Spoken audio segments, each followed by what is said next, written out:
Hello everyone, my name is Sophie and welcome back to another video.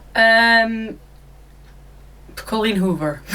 My beloved Coco queen. I don't really know what to say for the intro. Love Colleen Hoover, missed her dearly, was so happy when I saw that she decided to come out with a new book called Woman Down. Get up! This book came out in January of this year, following the huge drama that was The Fault in Our Stars. It Ends With Us movie, of course, with Blake Lively, Justin Baldoni, blah blah blah blah blah. And of course, after that, everyone was saying, gosh, I hope Colleen Hoover publishes a new book.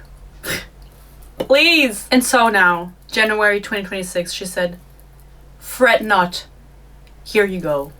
Woman Down. An amazing 300-page read with not very good reviews. It's supposed to be a thriller, and I was thrilled when it ended. The reason it says Cocomel in the back is because I was thinking, while I was getting ready, what is Colleen Hoover's nickname? And then I remembered it was Coho. But then I was like, what are people who are called Colleen? What is their nickname? Do they have a nickname? Is it Coco? And then I had a realization that I think that Colleen Hoover's books are kind of like Cocomelon for a certain age group, certain demographic even.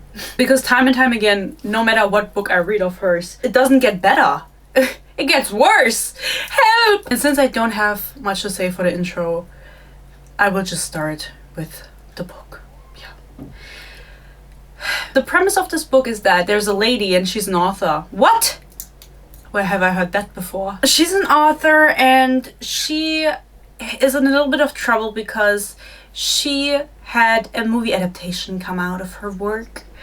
And it turns out that in the movie adaptation, the love triangle was removed, which I understood to be the plot point of the book that was adapted.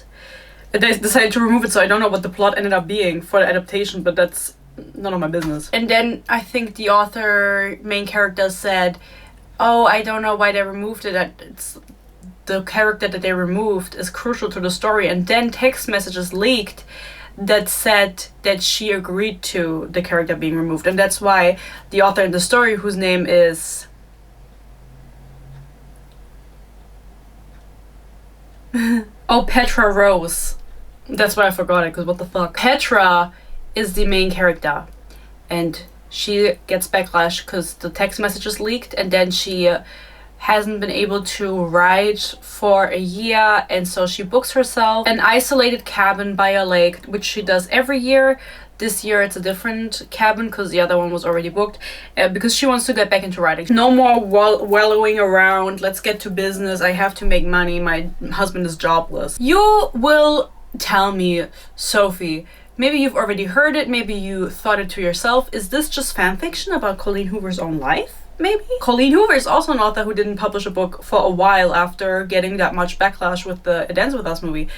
Well, there is a very lengthy disclaimer in the beginning, which I think that if you have to do a lengthy disclaimer for a piece of fiction, then maybe don't write, then maybe you're not doing the right thing. Just please keep in mind that while writers do take from their own lives, and some of the themes may mirror my own life in ways, this is in no way a replica of my journey or my morals.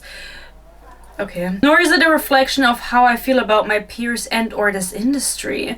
This is simply a fun journey the characters took me on and nothing more. Please, I beg of you, do not try to make ties to my personal life and this story, as there are none. I'm just a writer writing about a writer. Writer. The thing is, while I understand the people saying this, I cannot agree with them.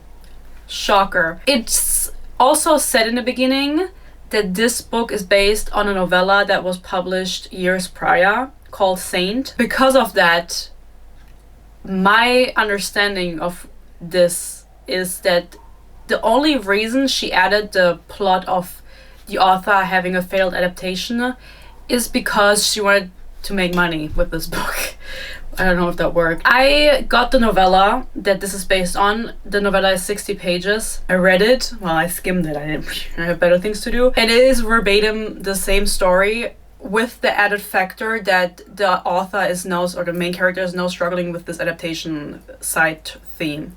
So because of that, and there's scenes barely changed from the novella. There's like 4 scenes in the novella because it's 60 pages. Those scenes are exactly in the book, and she just, well, it was, yeah, it wasn't really good. It wasn't really good, is what I just said. It was not good, period. It just proved to me that if everything that needed to be said, she managed to say in those 60 pages of the novella, or short story, or what, I don't know the correct terminology, then why did you think you needed to make more of a book out of it? The things that she added in the full-length novel to the already existing short story didn't get me anywhere. Nee, I think like the novella, the short story in itself was enough. She didn't expand on anything really with the main story. So if you're interested in this book, just read the novella or short story or whatever. Sorry, I think it's a short story. Sorry. So in my opinion, this is not a fan fiction about her own life, but only because the novella already existed. She just wanted to, in my opinion, this is my opinion, I don't know anything. She maybe had to get something out, knew that people liked the short story, and this event with her adaptation was the perfect context to add onto this short story, because there wasn't really any background. It was just an author with writer's block in the short story, and in this story is also a writer with it's also an author with writer's block, but for a reason. And before that, she didn't have a reason. And so she just gave her a reason, took it from her own life, knew people would read it because, speculation, maybe she's saying something about the situation, maybe she's implying something, taking sides. And so to me, this was just a cash grab. So let's talk about the story. In this twisty thriller from New York Times bestselling author Colleen Hoover, a frustrated author looks for her muse in a remote hideaway, but what she finds defies all expectations and reality. The book starts with this.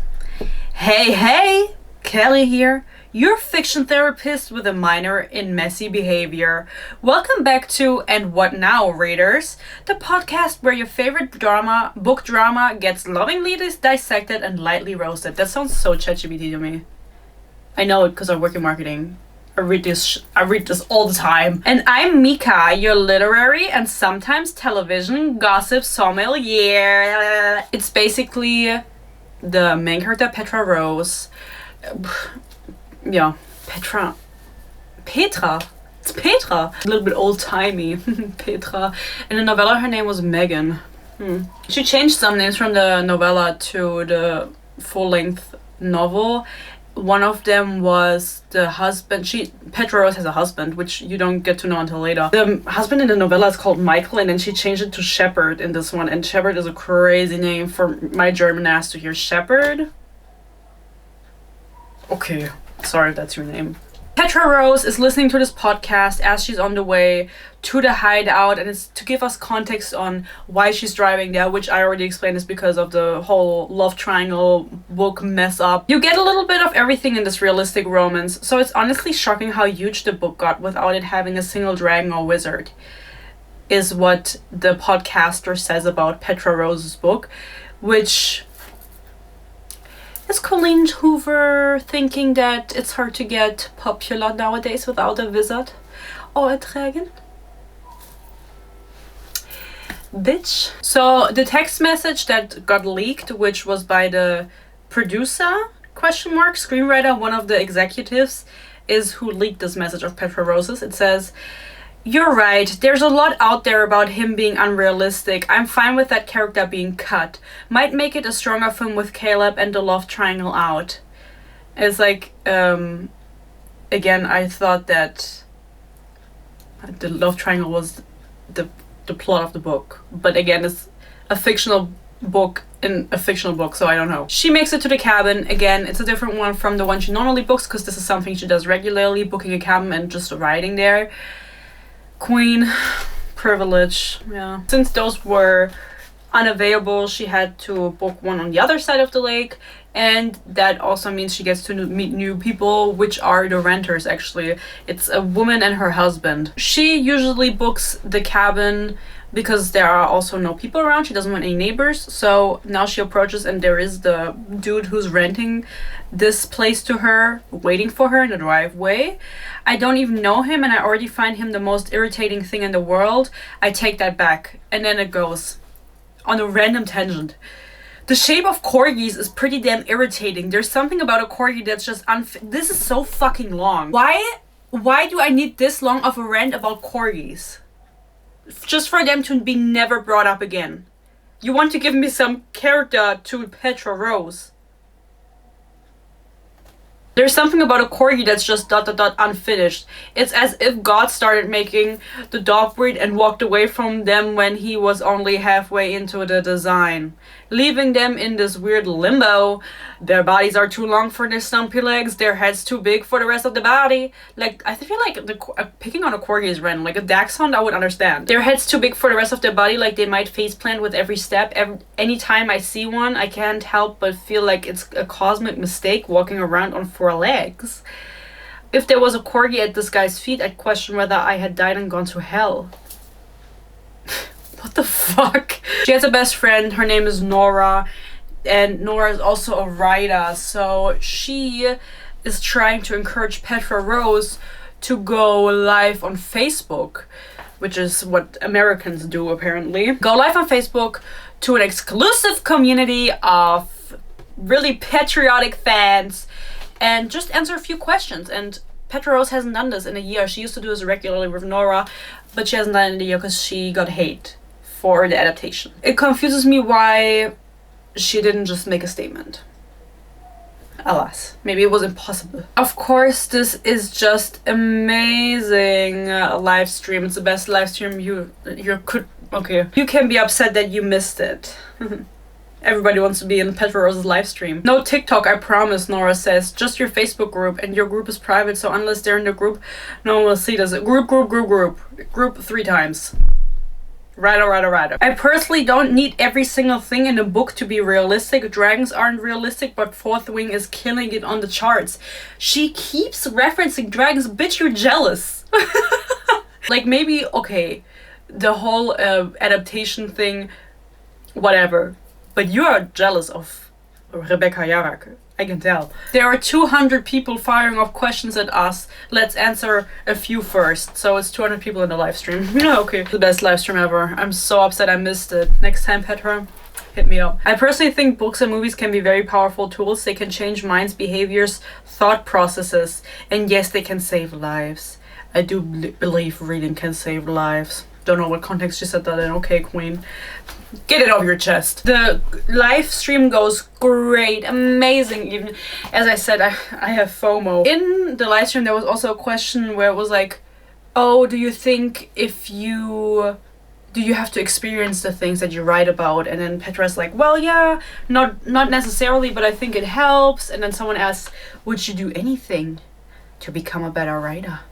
And she says, yes, I would. She shouldn't have said that. She shouldn't have said that. That's all I'm gonna say. In the beginning, she thinks a lot about the failed adaptation and keeps going over it and her reasoning. I don't care. Sorry, queen, I don't give a fuck. So then she starts writing her book. She's writing a book about Raya. That's not her name. Raya, who is a lawyer. I want to say an author, but she's a lawyer. She's a prestigious lawyer, and then she meets Cam, and Cam is a police officer, and he is married. Yeah, that's the plot. He's married, and Raya and him have an affair, and Petra Rose really struggles writing this because she's like, I don't know what you feel when you're having an affair.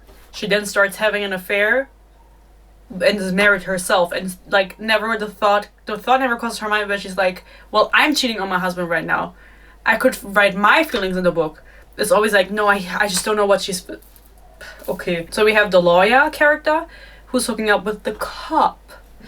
Guess who pulls up at her door? Anyway, first I have to say this. I avoid any type of soda or other carbonated beverages because it upsets my stomach. But for some reason I can shoot a 5-hour energy shot first thing every morning and it doesn't have a single negative effect on me. I want to make a statement about this line. It reminded me of something very specific, a very core memory in my life. I remember watching a Brooklyn and Bailey video from Cute Girls Hairstyles who are Mormon. But I didn't know what that was back then. This was years ago. I was probably like 13, 14 years old or something. They made a New Year's resolution video and one of them said that a resolution was to avoid or to stop drinking carbonated drinks. And I remember I could not understand what she was talking about. I was like, what the fuck is carbonated drink? I tried looking it up, it didn't make sense in translation. Because kohlensäure didn't make sense to me. I was like, why the fuck would you want to stop drinking that? I kept thinking she meant something else and it wasn't translating right until I became older and wiser. But now whenever someone says carbonated drinks, I still think of that video because what the fuck kind of resolution is that? Sorry. If it upsets your stomach, okay. I've never heard anyone say that in real life. I think that's an American thing. I'm sorry. What happens? She also meets, besides the husband without the corgi, because she hates corgis, she meets the wife of the husband. Her name is Marie and she is very eccentric and also, what is the name, histrionic. Marie explains that she wants to be an actress, or she is an actress. She has done different acting jobs where it's like playing a dead person and stuff like that, so you know. It's great. And she explains that she moved from LA to this lake, wherever the fuck it is, with her husband, and she's a little bit upset about it, but it's okay. She's just hoping for a more exciting life, and so she's happy that they have a guest who's a writer because she thinks it's really interesting, and she's just really over the top. Okay, becomes relevant later. Petra Rose goes to sleep and is awoken by police lights. She sees police lights outside because it's like, I imagine it like a bed with a complete glass wall on all sides, like not on all sides but on most sides, where she can look out in the forest. That's how I imagine the room. She wakes up from the lights around her, and then after she wakes up seeing that there's like police lights, she hears a bang on her door. She goes to open the door and it's a cop, and he's very hot. He introduces himself as Detective Nathaniel Saint, and she's immediately like, okay. He explains to her that there was a police chase on the road and that the man they were chasing killed himself. Okay, it's not my problem. Leave me out of that. He didn't make it and he asks her, did you see anything? She's like, no, oh my god, I can't believe that happened. Then he's like, yeah. Anyway, good night. He leaves her a business card, I think, and he's like, yeah, maybe we'll need your report tomorrow, so I'll get back to you. She's like, okay, whatever. She doesn't really see outside, right? She only sees him and she trusts him because she sees the light. I think she doesn't open the door completely, only leaves on the safety lock and stuff, so whatever. The next day, she decides to text Nathaniel Saint, who she references as Saint. What the fuck is up? He says, I don't need a report anymore. She says, well, I'm writing a book. Can you come by because I'm writing about a police officer, so that's fitting. And I want to ask you a few questions so I can make it more realistic instead of just using Google. He says, okay. He pulls up the following day. I'm shocked to see him out of uniform. Instead of the crisp, authoritative, okay, look I've come to associate with him, he's dressed casually and I do exactly what I told myself I wouldn't do. I check him out. You've come to associate it with him? You only saw him once and that was last night.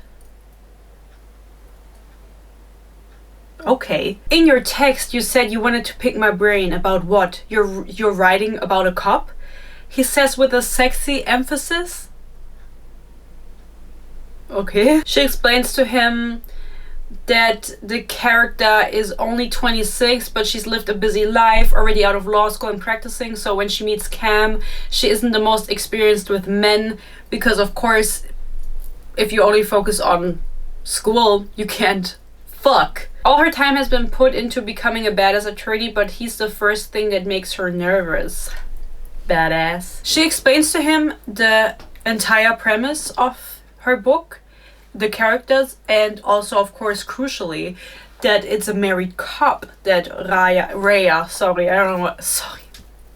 Sri, that the character is hooking up with. And so he takes it upon himself to, because he's a married cop, to start playing this out with her. That's the plot of the book. This dude shows up, he's really hot, and he then proceeds to play out the things that she wants from her book that she's writing. Because remember, in the beginning she said she would do anything to become a better writer, and she thinks that you should experience the things that you're writing about. Well, coincidence that he shows up. In an instant, his hand slips behind my head and his mouth is on mine. The only person that she tells this to, that she's now hooking up or having an affair with this cop, but nobody knows she's having an affair at this point. Everybody thinks that Nate Saint, that everyone thinks that Saint is the married one and that she doesn't have a husband, but she does have a husband and children. Yeah, she forgot to mention that. She meets with Marie, which is the renter, or she just comes over and, you know, she tells her, yeah, I kissed him. And then Marie goes, well, good for you. I've been married to Louis since I was 17. It wasn't until I was in my 50s that I realized my lips had never touched another man's, and likely never would at that point, because I was in my 50s and Louis was healthy as an ox. Divorce is not an option. And to be honest, it made me kind of sad, because what if Louis is a terrible kisser? What if we aren't doing it right? How could we know when we've only experienced each other? She's staring off into the distance, focused on nothing in particular. Now my youth is gone, and the thought of Louis putting his tongue in my mouth makes me want to walk right out there to the spot where that young man ended his life the other night and do the same exact thing. Separated from him. The fuck? It's a feeling I can't quite grasp, but I know it's something Rhea would be wrestling with in the story. Just come up with something, bitch. This whole thing annoyed me with you have to experience it to write it. No, you don't. Especially something like that. Just make it up. The fuck? Meet up for a date. Again, they now kind of agreed to this thing where they're meeting, and then they're also calling each other the book characters' names as a cosplay. I spent the better part of the next hour worrying more about how I look than the state of the cabin. My reflection in the mirror becomes a battlefield of indecision. Hair up or down? Light makeup or barefaced?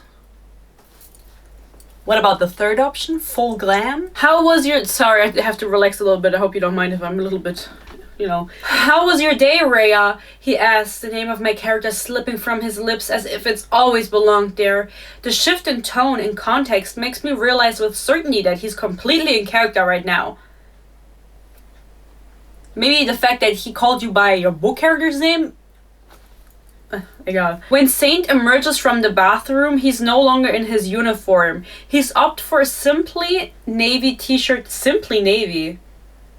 A simple whatever. T-shirt and jeans. Blue on blue doesn't really match. He walks over to the table, casually laying his police uniform and gun on top of it. And the sight sends shivers down my spine. First of all, he's not a police officer. Ah! What the fuck was that? It was just my earring. So he's not actually a cop. He's just impersonating a cop to get closer to her, to help her write her story. So where did he get the gun from? I know this is America, it doesn't really matter that I'm asking this, but like, he's walking around with a gun. Is it a real gun? She never questions this later on, which also, again, America, but... It's also funny because this is one scene that's exactly in the novella. It's the intro scene with their meeting, the first kiss, and this scene are word for word in the novella / I don't think word for word is the right terminology, because all of these scenes are just pulled a little bit longer in the actual book. They're a little bit more fleshed out. Not that it adds anything. Again, the novella short story is completely enough for the story, but okay. And in the novella, he also puts the gun on the table specifically. It's not like something she added later on. No. It stayed the same. Then they make out again, and he keeps getting interrupted by calls, and she just assumes that it's his wife, or maybe he says it's my wife. Turns out he's never married, so I don't really know who's calling him. If he set like an alarm on his phone, that's the questions I would have asked once I found out what the fuck was going on. Like, what the fuck did he do? They then want to go out for an actual date, and he pretends like he has to lay low because people will recognize him. Then she tells this to the renter, and the lady goes, "Get the burger. Sounds basic, but trust me." the burger. You only have one burger at this restaurant? What kind of restaurant is this? I feel like you at least have a hamburger and a cheeseburger. Get the burger? Which one do you want me to get? Saint leans forward slightly, his forearms resting on the bar, and with a low, confident voice, he orders another old-fashioned. The word comes out smooth, probably like the drink he's just finished. What the fuck? It's simple, but there's an intensity behind the choice that matches him perfectly. He just ordered a drink. Relax. This scene wasn't in a novella. FYI.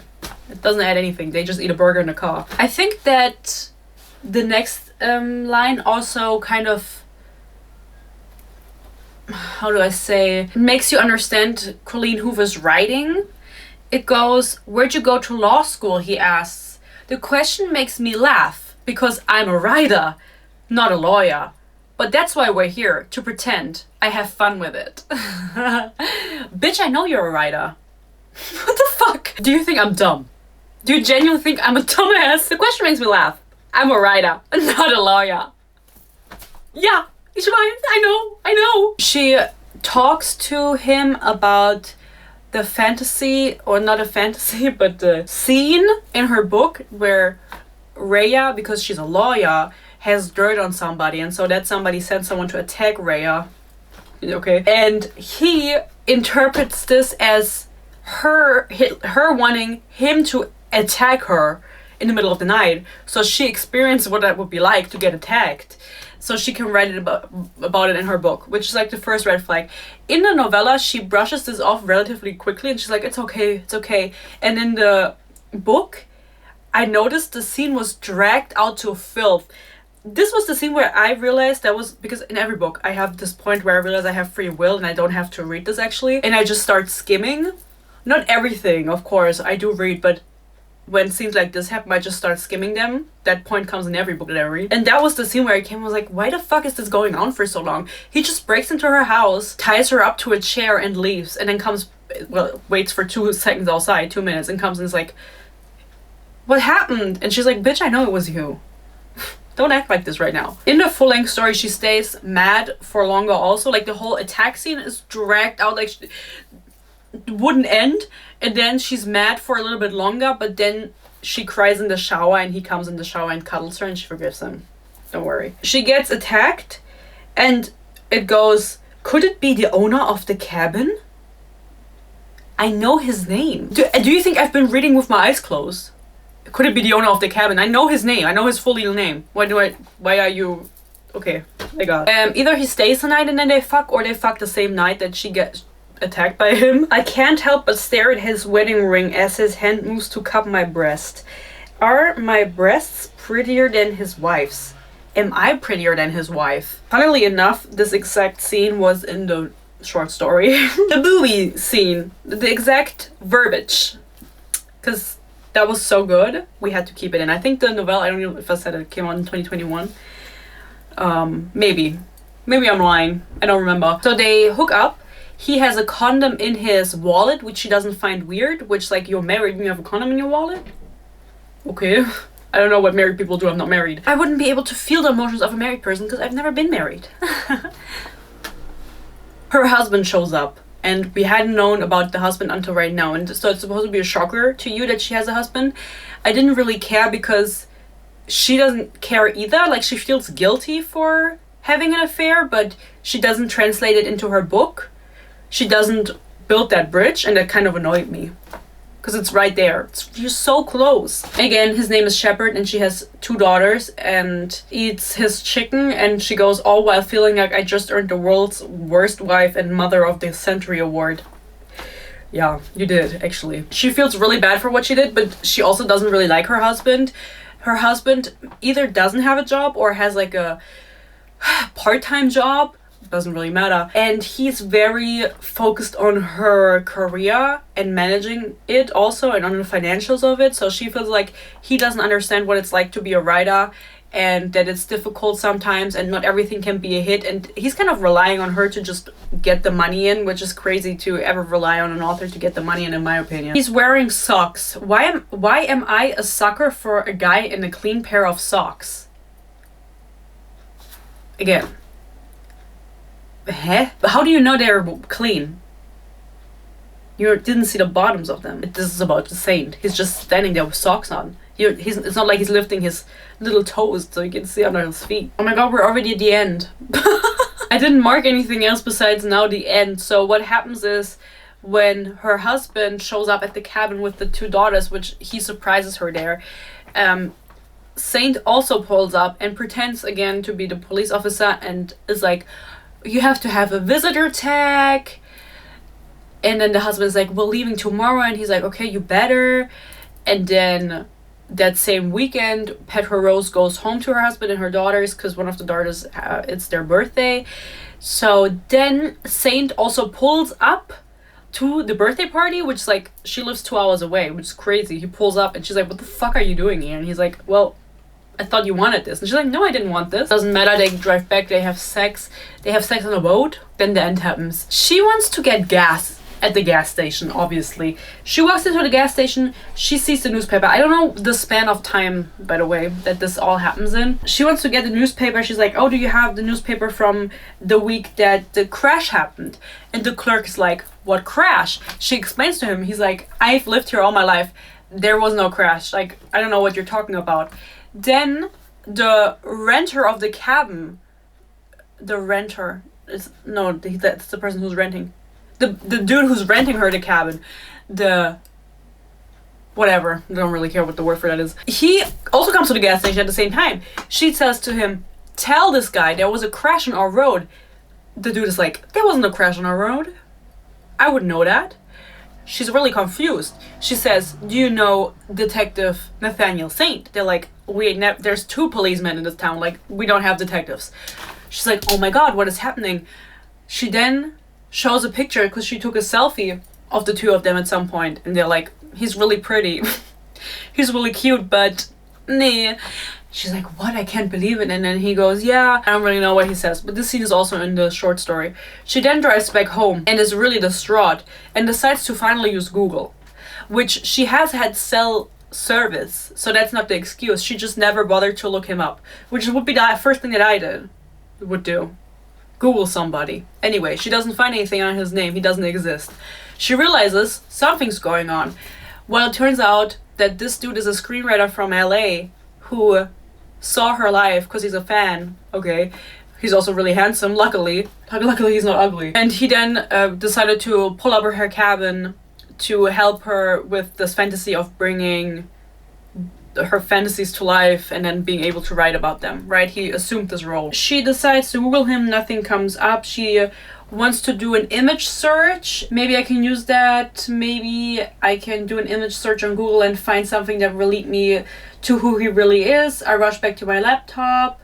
I download the image, my hands shaking as I do, and then upload it into Google image search. I sit there and blah, blah, blah, blah, blah, blah. I hit a dead end. Google image search won't work on faces. Fuck. So that was like an entire page of her writing about Google image search just for it not to work. And it's funny because in the short story, she uses Google image search and it works. And either it did back then, or she didn't research it and just assumed that it did. Because I don't know if it never worked on faces, or if that is like a recent thing, a more recent thing that they updated. And I don't care either, but in the novella, it works and she finds him. Here, it doesn't work. So now she has to do a sketchy website where she finds a picture of him. And okay, it's still really funny. Wait for it. Finds a picture of him on Instagram or something and then pays for another website where she gets to do a background check because now she finds a private Instagram with his full legal name, does a background search with his information with his full legal name, pays for it with her credit card, of course. It's mentioned 3 times. And then she gets the results. And what is the result? A LinkedIn profile.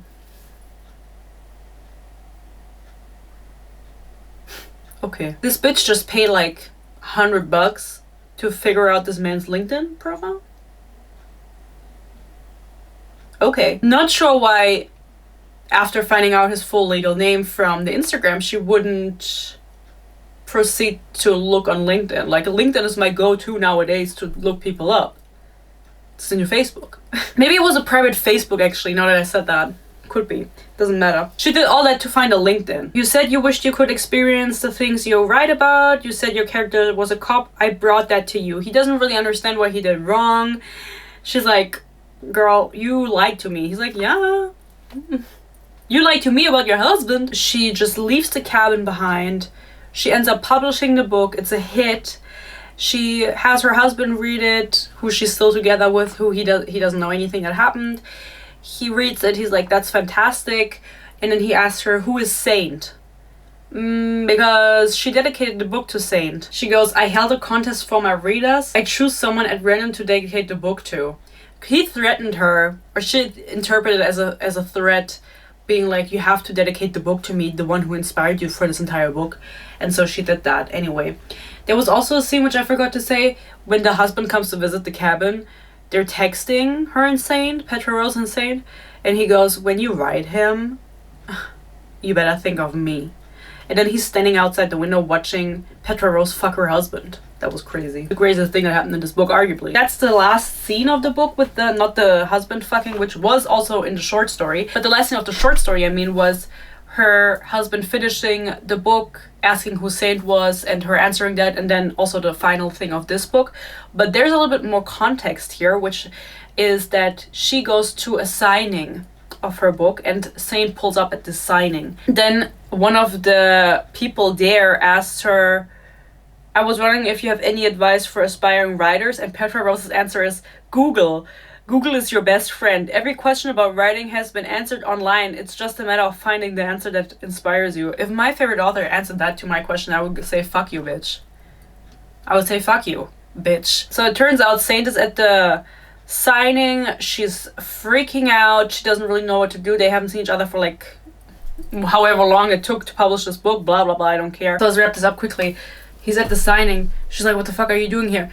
She sees that her best friend, who she's the live stream with at the beginning, is talking to him. She runs up to them. She's like, don't talk to him. He's a fucking bitch ass pussy boy. I would never say that. She says that. Doesn't say that. She's just like, don't talk, don't trust him, whatever he says. And the thing is, Saint the entire time has been like, I'm not gonna tell anyone anything. I'm sorry, like, I thought you wanted this. He's a little bit cuckoo. Nora sighs, then glances towards the bookstore behind me. People are lingering, but not close enough to hear our conversation. She lowers her voice almost to a whisper. You were stuck, Petra. I was trying to help. Her voice is a plea for forgiveness, but I'm still not sure what she's done that requires my forgiveness. How is Nora, my best friend in the whole fucking world, involved in what happened between me and Saint? And his real name is Eric. They know each other from... doesn't really matter. From high school or from college.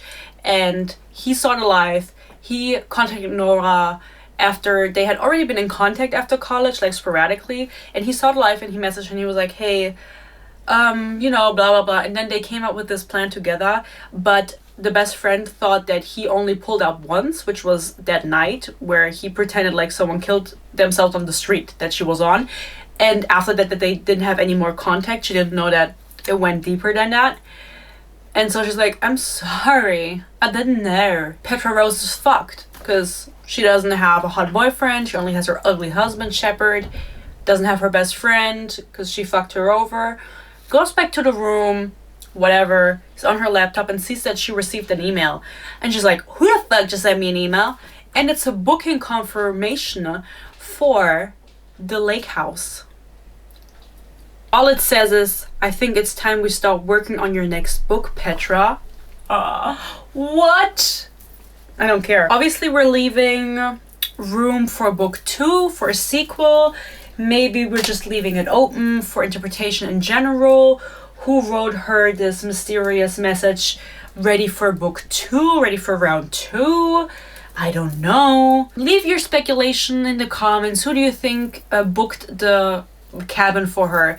And I think that's like 1 week or 2 weeks from when she sees this email. It's like at the end of her tour. I'm gonna just take off my jewelry because I'm gonna hop in the shower now. We don't know who booked it, and this is the same ending as in the short story, period. That's it. There was just no involvement with the best friend and the signing. But just read the short story, really. Like, there was no point to this entire book. There was really, I skimmed through this short story. I was like, why the fuck did we make this a whole book? And the book added nothing to anything. That being said, I think that the person, I think Saint booked the room. Everybody say who think they booked the room. I don't really care. Some people were speculating the husband. I saw online that the husband found out and then booked the cabin, and because he's doing anything for money. It's like, we didn't, I'm sweating my fucking ass off. We didn't get enough from him for me to suspect that. Anyway, leave your guesses in the comments below. Let me know how you liked this review, how you liked the book. Really, the cash grab with the... She did everything right, you know, great businesswoman. Putting this in relation to the It Ends With Us drama was really her best move, because I think otherwise no one would have given a fuck about this book.